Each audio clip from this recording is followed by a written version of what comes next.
कौन है यहाँ?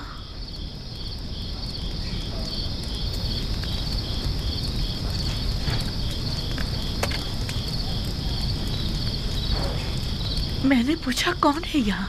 सलाम बानो, खुशामदीद बानो। हमने सारा कसर छान मारा, आप ना मिली। ये लीजिए ताज़ा रोटी।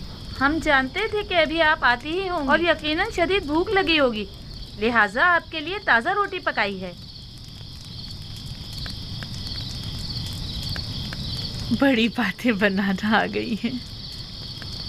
तुमसे यहाँ दोबारा आने को किसने कहा था?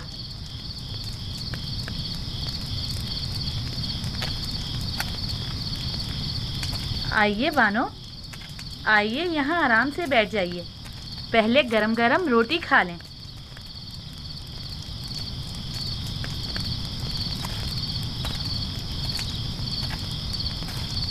हमने सोचा कहीं बानो को भूख ना लगी हो, लिहाजा थोड़ी गंदुम पीसी और गरम गरम रोटी तैयार कर ली। और हमने थोड़ा सा आटा यहीं पर रख दिया है। बस आप ही का इंतजार कर रहे थे कि एक नजर बानो को देख लें। कहीं जाने की जरूरत नहीं। भला कोई अपने घर को भी छोड़कर जाया करता है।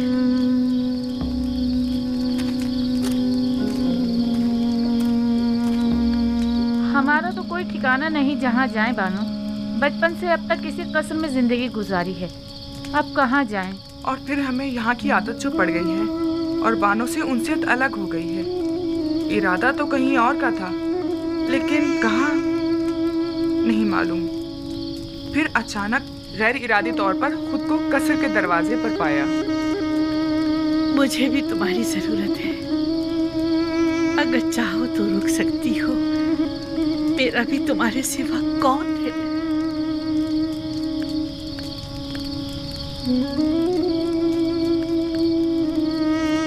बानो, आपने ये तो बताया नहीं कि आज कहाँ गई थी। यूसुफ के दीदार को। यूसुफ? हाँ, यूसुफ। खूब, तो देखा उन्हें? हाँ, देखा, खूब जी भर के देखा। कितना ही युजार सीव कहकर पुकारा, नहीं सुना। जो ही यूसुफ कहकर पुकारा तो सुन लिया और मुझे ढूंढने लगा। क्या उन्होंने भी आपको देखा? नहीं, मैंने अपना चेहरा छुपाया हुआ था। मैं नहीं चाहती थी कि वो मुझे इस तरह देखे, लेकिन मुझे खुशी है मैंने उसे जी भर के देखा। इस कमजोर बिनाई के साथ भी? हाँ,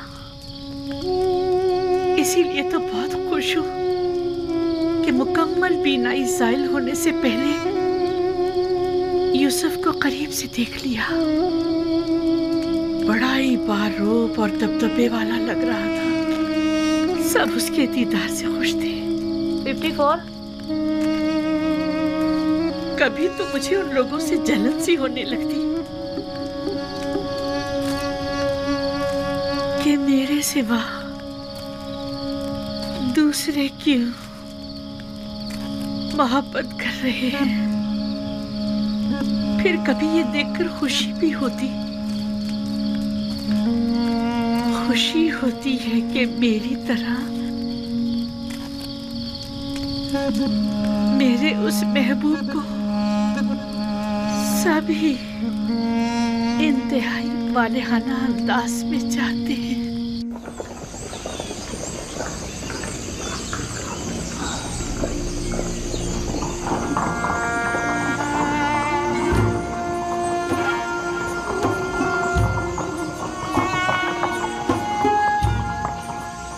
गोदामों की तरफ चलें।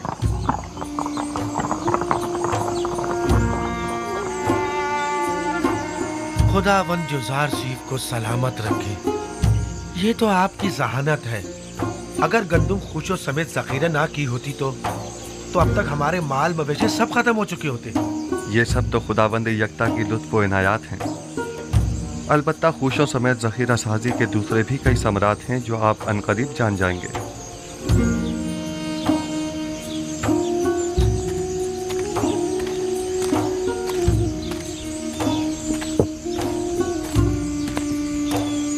पैमाने अगला है 9 आमून फरजंदे गोद की, कुल 7 अफराद, 15 अदद भेड़ें, 2 अदद गायें। 7 अफराद के लिए 70 पैमाने गंदुम 70 दरहम की, और जानवरों के लिए चारे के 2 गट्ठे, कुल मिला के 90। सिक्के तो नहीं है? हीरे मोती, कोई सोना चांदी? अफसोस कि मेरे पास वो भी नहीं है। अलबत्ता गाय और भेड़ें हैं, अगर वो ले लें तो। कोई हर्ज नहीं, गाय भेड़ और बकरी भी ली जा सकती है। बस सनद ले लें ताकि वाज़ेह हो जाए कि अब ये माल हुकूमत मिस्र की मिल्कियत है। फिर वो जानवर उसी के मालिक को लौटा दिए जाएं ताकि वो उनकी देखभाल कर सके। यानी जो भेड़ें मैं गंदम के बदले में दूंगा, मैं उन्हें दोबारा अपने पास रख सकता हूँ? बिल्कुल। बस ये याद रहे कि फिर ये हुकूमत मिस्र की मिल्कियत हो जाएगी, और जिस वक्त भी हुकूमत चाहेगी इन्हें आपसे वापस लेने की मजाज होगी। सपासगुजार हूँ या नबी खुदा, सपासगुजार हूँ। बेहतर इससे और क्या होगा? मेरी गायों में से एक के बदले में मुझे तो गंदम दे दीजिए। बताइए किस जगह मुझे दस्तखत करने हैं, कहाँ पर? हम चलते हैं। सपासगुजार हूँ या नबी खुदा। खुदा आपकी हिफाजत करे। अगर किसी के पास सिक्के ना हो तो ज़रो जवाहिरात भी लिए जा सकते हैं, और अगर वो भी ना हो तो माल मवेशी कागजी कार्रवाई के बाद उन्हीं के हवाले कर दें। अगला शख्स। इसके अलावा घर, ज़मीनें और दीगर अमलाक भी कबूल कर सकते हैं। घरों के मालिकाना हुकूक हासिल करके उन्हें उसी घर में रहने दिया जाए, और इसी तरह ज़मीनें भी तहरीरी ज़मानत लेने के बाद काश्तकारी के लिए वापस काश्तकारों के हवाले कर दी जाए। मैं कुछ समझ नहीं पा रहा, इसमें क्या मसलहत है?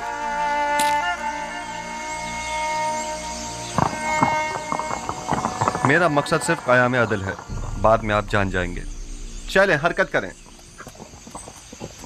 ये लेन देन और मामला करना काफी मज़ाक़खेज़ बात मालूम होती है। आप लोगों के इमलाक और माल मवेशी के बदले में उन्हें गंदुम तो दे रहे हैं, लेकिन कोई भी चीज हुकूमत के ज़ेरे तसर्रुफ नहीं हो। सब्र से काम लीजिए। वक्त आने पर यह मज़ाहिका ख़ैज़ बात एक ऐसी हकीकत में तब्दील हो जाएगी जो नाकाबिल तसव्वुर होगी।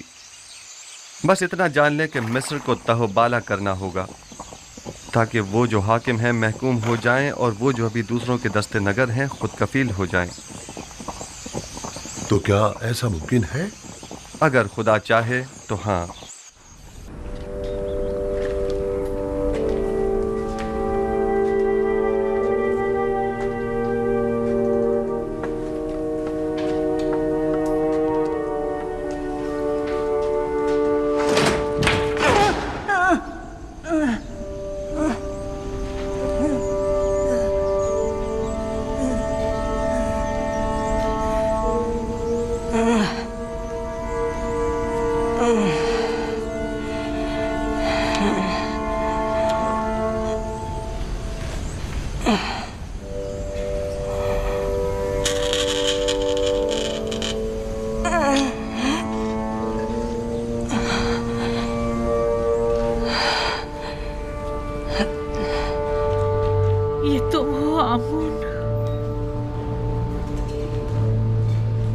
वही जो कभी बड़े गुरूर से और तो अंबर में मोहतर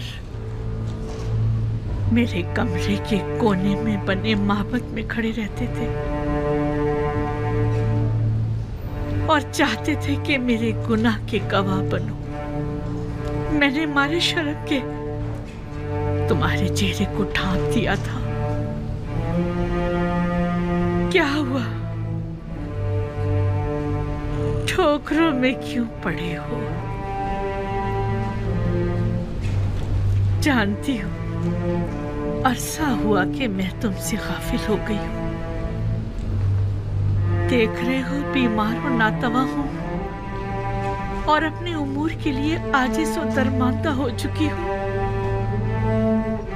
मैं ना सिर्फ तुम्हें बल्कि खुद को भी फरामोश कर चुकी हूँ। जब तक मैं साहिबे जाहो मर्तबा थी तुम भी अजीजो मोहतरम थे। मैं खुद से क्या गाफिल हुई, तुमसे भी हो गई। अब तुमसे क्या छुपाऊं आमून, तुमसे मेरी गफलत बरतना शायद आमदन था। पता है तुम्हें, पूरी उम्र मैंने तुम्हारी तख्तीस की, लेकिन माफ करना आमून, तुमने बिल्कुल भी बंदा नवाजी नहीं की और तुमने मुझे माहबते आमून की देवी को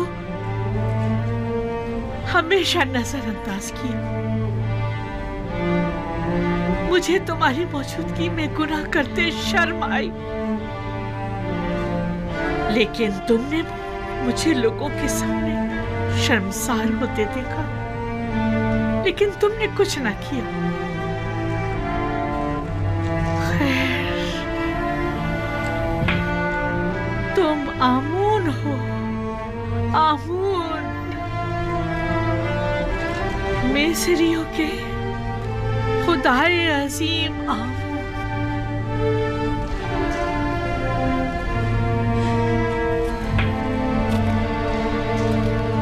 लेकिन नहीं, सुनने में आया है कि मिस्रियों के खुदा तब्दील किए जा रहे हैं। यानी यूसुफ ये तब्दीली लाना चाह रहा है। वो चाहता है कि अपने खुदा यानी खुदाए यकता को तुम्हारी जगह मुतारफ कराए, और वो हक बजाने में है। क्या नहीं है?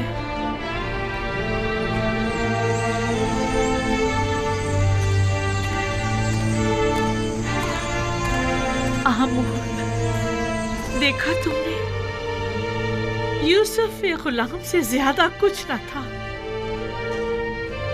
और उसके खुदा ने उसे अजीज मिस्र बना दिया। हक तो यह है कि यूसुफ को ऐसे खुदा की ताजीम और तकरीम भी करनी चाहिए। क्या ऐसे बंदा परवर और बंदा नवाज खुदा की ताजीम और तकरीम नहीं करनी चाहिए? क्या आमून की जगह ऐसे खुदा की परस्तिश नहीं करनी चाहिए? और तुमने मेरे लिए क्या किया?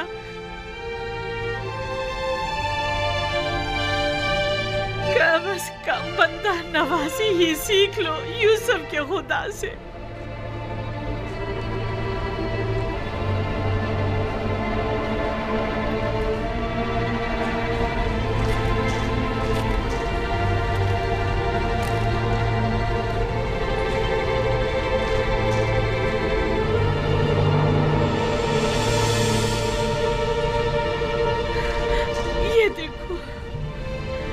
यूसुफ की गुलामी की सनद अब भी मेरे पास है। देख रहे हो, यूसुफ के खुदा ने एक गुलाम को बस्ती की जिल्लत से निकालकर औजे कमाल को पहुंचा दिया, और तुमने मिस्र की बानोए अजीम को औजे कमाल से जिल्लत उखारी की बस्ती में धकेल दिया।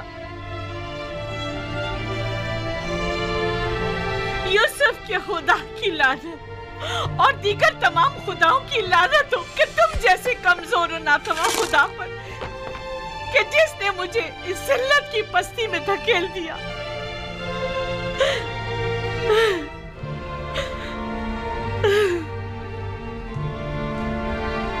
लेकिन नहीं, तुम तो इससे कहीं ज्यादा कमजोर हो कि जुलेखा को जलील कर सको।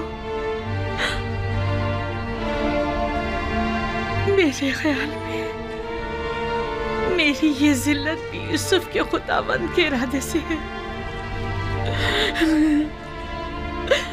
मैं इसी जिल्लत की मुस्तहिक हूँ।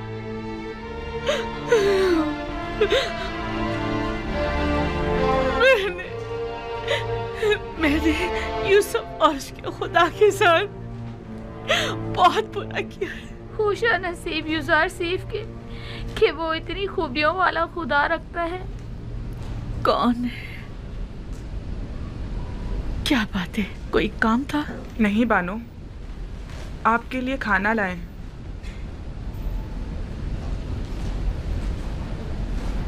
तुमने देखा मैंने आमूर के साथ क्या किया? से काबिल है, बहुत पहले आपको ये काम कर लेना चाहिए था।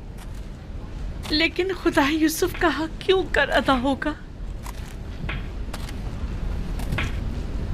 उसे किस तरह खुशनूद करूं? उसे किस तरह राजी करूं?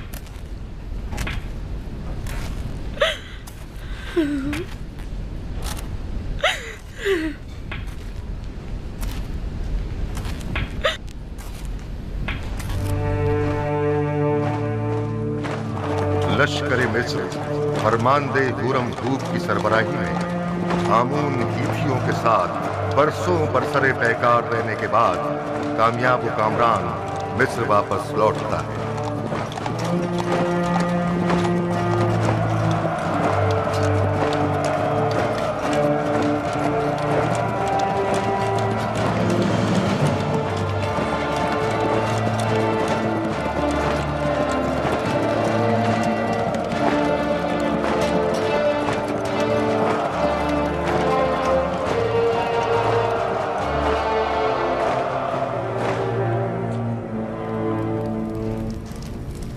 दुरूद हो मिस्र के खुदावंदगार और फरमा रवाए अजीम जनाब आखनातून पर। दरूद खुदावंद बर फरमानदे पारामुआ हुरमहूब और रुदामून। अगर फरमा रवा इजाज़त मरहमत फरमाएं तो जंग के तमाम सूरत-ए-हाल उनके गोश गुजार की जाए। अगरचे फरमानदे हुरमहूब और लश्कर मिस्र की सलाहियतों और कामयाबियों की खबरें हम तक पहुंच चुकी हैं, लेकिन खुद उनकी जबान से सुनने का लुत्फ ही कुछ और है। ये सब खुदावंद आखनातून के लुत्फ इनायत है। आमुन हेतियों ने सरहदी हुदूद की खिलाफ वर्जी करते हुए कत्ल और गारतगरी का बाजार गर्म कर रखा था और अपने मफाद के मुताबिक कवानीन वज़ा किए हुए थे। उन्हें एक ही हमले में शिकस्त फाश देकर उनके हजारों लोगों को मौत के घाट उतार दिया और उनकी मस्तूरात और बच्चों को कैद कर लिया और नतीजतन कसीर माल गनीमत लश्कर मिस्र के हाथ लगा। बाद शिकस्त तमाम लश्कर के सामने उनके बादशाह की माँ अहलो अयाल गर्दनें उड़ा दी गईं और उनके अजसाद। मैं फरमानदे हुरमहूब की पैदर पे कामयाबियों और जाफिशानियों को कदर की निगाह से देखता हूँ, मगर आली जनाब बहुत सी बातें अभी बयान करना बाकी है। मुझ में कत्ल गारतगरी के मुतालिक सुनने का हौसला नहीं। अगरचे मैं जानता हूँ कि मिस्र का अमन और इस्तेहकाम आपकी फिदाकारियों और जाफिशानियों की मरहून मिन्नत है, और अगर आपकी शुजाअत और इस्तेकामत न होती तो शायद आज मिस्र भी ना होता। जनाबे फरमा रवा जंगी सूरत हाल के मुतालिक तो सुन लेंगे, लेकिन खून खराबे के जिक्र से इज्तनाब कीजिए।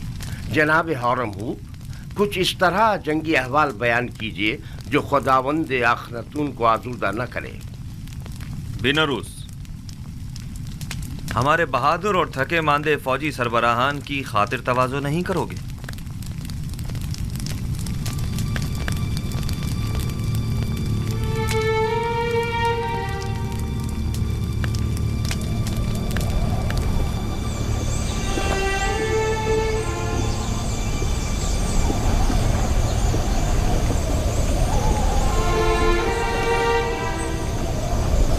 जरा इन्हें तो देखो,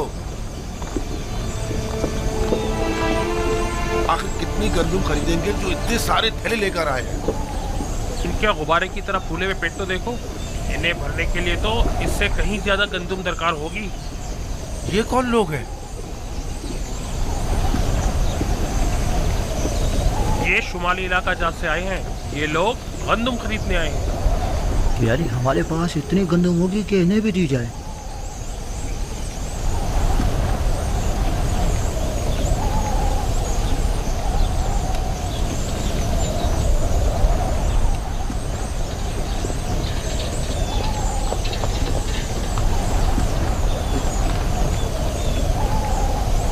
तो काहिना ने माबद भी गंदुम लेने की गर्ज से तशरीफ लाए हैं। जी हाँ, वो भी 3 गुना कीमत में। इस वक्त तो माबद आमून की हालत इनसे भी बदतर है। आप हमारी मदद क्यों नहीं करते? पहली बात तो यह है कि ये लोग खावरी हैं और हमारी ही तरह इंसान हैं, और दूसरी बात ये कि ये लोग बरसों से मिस्र को खराज देते रहे हैं और अपनी आमदनी का एक कसीर हिस्सा हुकूमत मिस्र के हवाले करते रहे हैं। अब जबकि इन्हें कहत दरपेश है तो हमारा ये फ़र्ज़ बनता है कि हम उनकी मदद करें, जबकि हामून एक सरवतमंद खुदा है। क्या हर्ज है कि वो अपने उस अजीम ख़जानों में से कुछ दौलत अपने ही माबद के काहिनों पर सर्व कर दे? था, कभी था, लेकिन अब आमून दौलतमंद नहीं रहा। जो कुछ था सब तुमने ले लिया। आली जनाब, ये खजानची माबद आमून है। नादानस्तगी में आपने एक अच्छी खबर दे दी है। अच्छी खबर मतलब? हाँ, ये आपको बाद में मालूम हो जाएगा। हरकत करें।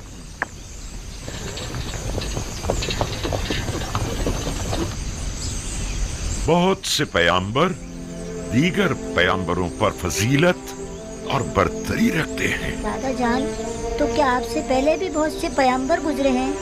हाँ मेरी जान, मुझसे पहले भी कई पैगंबर गुजरे हैं और मेरे बाद भी आते रहेंगे। तमाम इंसानों के बाप हजरत आदम हैं। नूह और मेरे दादा इब्राहिम मुझसे पहले गुजरे हैं और यूसुफ और दीगर पैगंबर मेरे बाद होंगे। आखिरी पैगंबर के जिनका नाम अहमद है, मेरे चचा इस्माइल की नस्ल से होंगे। बाबा, कौन से पैगंबर तमाम पैगंबरों से बरतर व बालातर है? वो जिनकी नबूवत का दायरा सबसे वसी है। हर फरस्तादा नबी किसी खास खित्ते की हिदायत पर मामूर किया जाता है। मसलन मैं सिर्फ अपनी कौम की हिदायत पर मामूर हूं, लेकिन एक पैगंबर ऐसे भी हैं जो पूरी कायनात पर खुदा के अहकामात के नफाज पर मामूर है, और वो आखिरी पैगंबर है। बिन्यामीन अभी तक क्यों नहीं आया? क्या वो ये नहीं जानता कि मैं उसका मुंतजिर हूं? परेशान मत होइए बाबा, मैं अभी जाकर देखती हूँ।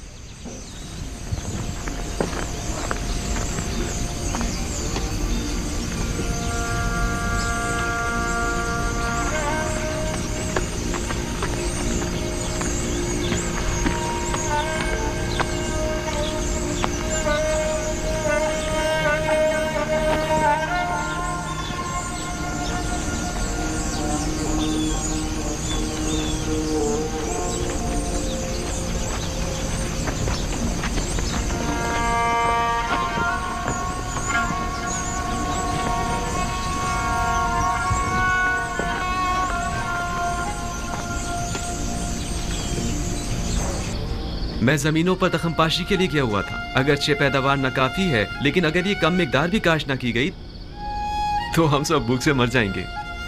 थक गया था, सोचा पहले जरा आराम कर लूं, फिर बाबा से मिलने जाऊं। बिन्यामीन, तुम तो जानते हो कि वो सूरज गुरूब होते ही तुम्हारा इंतजार करने लगते हैं।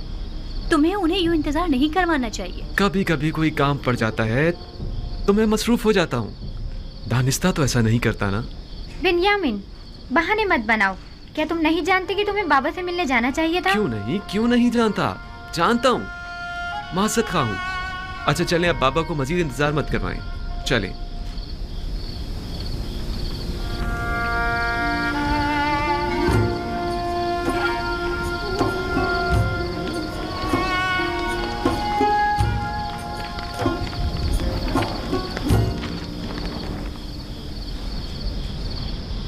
मुझे माफ कर दीजिए बाबा। बाबा, मैं वादा करता हूँ जमीनों से वापसी पर सबसे पहले आपकी कदम बोसी के लिए आऊंगा। यूसुफ की जुदाई में मैं जिस कर्ब से गुजर रहा हूँ वही मेरे लिए काफी है। अब तुम मुझे और तकलीफ मत पहुंचाओ मेरे बच्चे। खुदा मुझे हरगिज ना बख्शे अगर मैं आपको कोई तकलीफ पहुंचाऊं तो।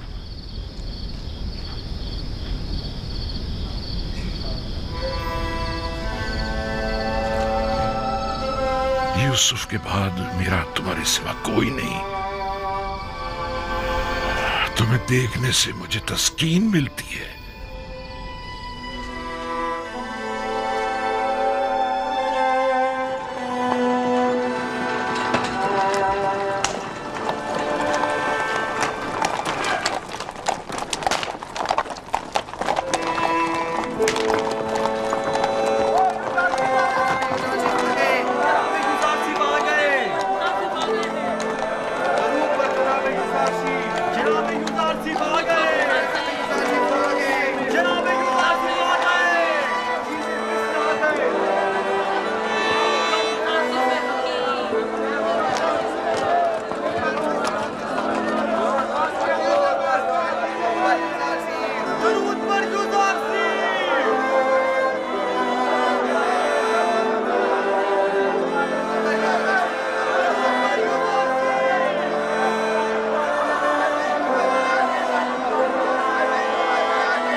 अगर आपको याद हो तो मैंने आमून और आईने आमून परस्ती के खिलाफ इकदाम करने के लिए जनाब फरमारवा को हमेशा किसी मुनासिब वक्त का इंतजार करने का कहा था।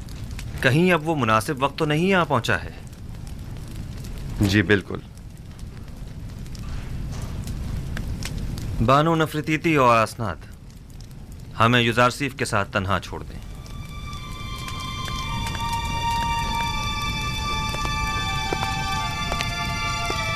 माबद आमून के तरफदारों की अक्सरियत अब अक़लियत में तब्दील हो चुकी है और उसके ख़जाने भी खाली हो चुके हैं। मेरे इल्म में है, और ये भी कि मिस्र की अक्सरियत यकता परस्त हो रही है। अब तमाम शहरों में ये मुनादी करा दी जाए कि आज के बाद मिस्र के लोगों का सरकारी आईन यकता परस्ती होगा। आपने सुना जनाब होरम, हम यकता परस्त हैं और आज के बाद आमून परस्ती जुर्म शुमार की जाएगी।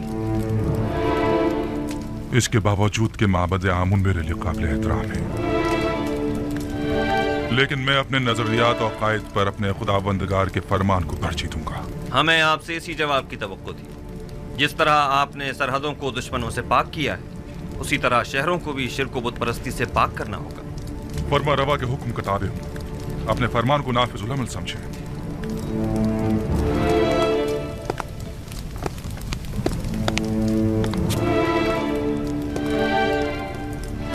हमें माबद की मज़ाहिमतों और यकता परस्तों और बुत परस्तों के माबैन तसादुम के लिए हमा वक्त आमादा रहना होगा। बेहतर होगा कि लश्कर मिस्र को भी मुकम्मल आमादगी का हुक्म दे दिया जाए। ऐन मुमकिन है कि हमें उठते हुए फितनों को खामोश करना पड़े। बावजूद इसके कि मैं कुछ तो खून के शदीद मुखालिफ हूँ, लेकिन कोई और चारा भी नहीं। इज्तिनाब नागुज़ीर हो चुका है। हमने बरसों सब्र किया और माबद के खिलाफ हर किस्म की कार्रवाई को इल्तवा में डालते रहे, महज इसलिए ताकि इस तब्दीली आइन में बेगुनाहों का खून कम से कम बहे। आप फिक्र मत कीजिए, मैं उम्मीद करता हूं कि कोई खून रेजी न हो।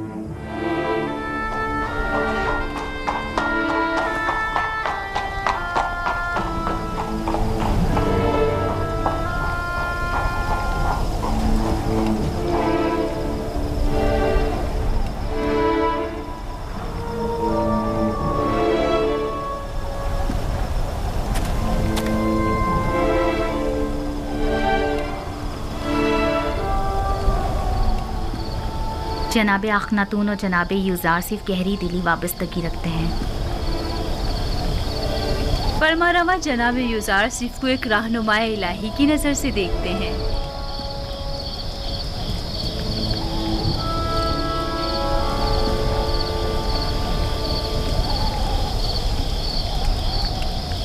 ऐ नबी खुदा,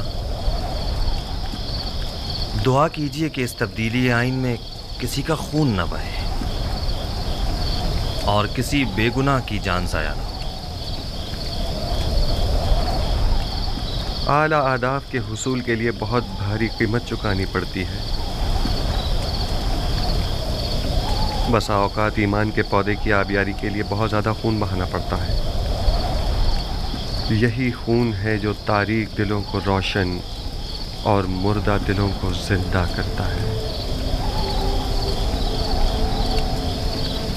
लेकिन इस सब के बावजूद मैं उम्मीद करता हूँ कि खुदाबंद यकता अपने पैरोकारों की नुसरत फरमाएगा और इस मुबारज़े में कुफ्र और शिर्क पर ईमान को गलबा अता फरमाएगा।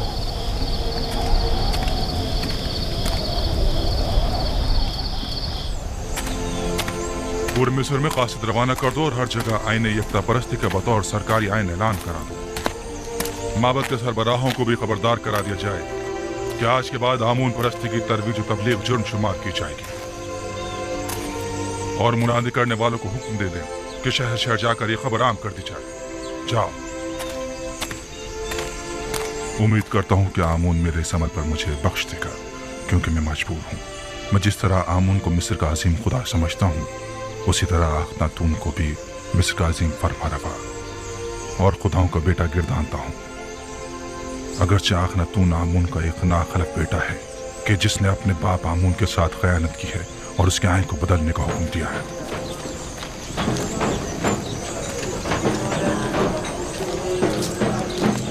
जनाब अखनातून और अजीज मिस्र जनाब युजारसीफ हकीम के मुताबिक आज से सरजमीन मिस्र का सरकारी आइन आईने यकता परस्ती है।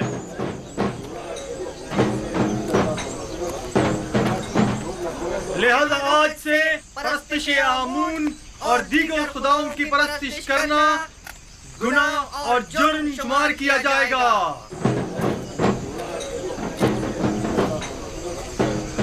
मुझे पता था कि आखिरकार युजार सिर्फ भूत परस्तों की बिसात उलट कर रख देगा, लेकिन काहिनों से होशियार रहना होगा। वो लोग खामोश नहीं बैठेंगे। आईने यकता परस्ती है। लिहाजा आज से परस्तिश आमून और दीगर खुदाओं की परस्तिश करना नाकाबिले माफी जुर्म शुमार होगा। खुद युजारसीफ ने हमारे लिए क्या कर दिया है जो अब उसका खुदा हमारे लिए करेगा। यूं कहो ना कि चूंकि युजारसीफ ने तुम्हें बुलंदी से पस्ती में ला खड़ा किया है इसलिए तुम उसके मुखालिफ हो, वरना हमने तो युजारसीफ में महरूमों और मोहताजों की खिदमत और भलाई के सिवा कुछ नहीं देखा है। उसने तुम्हारी खिदमत नहीं की, मैंने और मुझ जैसों ने तुम्हारी खिदमत की है। उसने आमून के खजानों और हम जैसों की जेबों को खाली किया है ताकि तुम जैसे फकीरों और मोहताजों के पेट भर सके। तुम जैसों को जो कि युजारसीफ के जख्म खुर्दा हैं उनकी मुखालफत करनी भी चाहिए। हैरत है कि तुम लोग किस तरह एक दिखाई देने वाले और हाजिर खुदा आमून को छोड़कर एक अनदेखे और गायब खुदा की परस्तिश करते हो। इसलिए कि तुम्हारे इन दिखाई देने वाले और हाजिर खुदाओं ने हमारे लिए कुछ नहीं किया है, जबकि युजारसीफ के अनदेखे खुदा ने हमें कहत और गुलामी से निजात दिलाई है। हम युजारसीफ के उस अनदेखे खुदा को तुम्हारे इन दिखाई देने वाले खुदाओं से कहीं ज्यादा हाजिर और नाजिर मानते हैं। खुदावंदारे मिस्र जनाबे आखनातून बुजुर्ग और जनाब युजारसीफ हकीम के मुताबिक आज से सरजमीन मिस्र का सरकारी आइन आईने यकता परस्ती है। लिहाजा आज से परस्तिश आमून और दीगर खुदाओं की परस्तिश करना नाकाबिले माफी जुर्म शुमार होगा। खामोश हो जाओ खबीसो, मुंह बंद करो, खुराफात बक रहे हो। काहिन, तुम्हें अपनी जान अजीज नहीं है जो इस तरह आखनातून के फरमान के खिलाफ बोल रहे हो? आखनातून ने तुम्हें हुक्म दिया है कि कूचा बाजार में जाकर इस बात की तशहीर करो। बिल्कुल, जनाब आखनातून और जनाब युजारसीफ का फरमान है, और जो कोई भी दीन एकता परस्ती की मुखालफत करेगा वो कैद कर दिया जाएगा।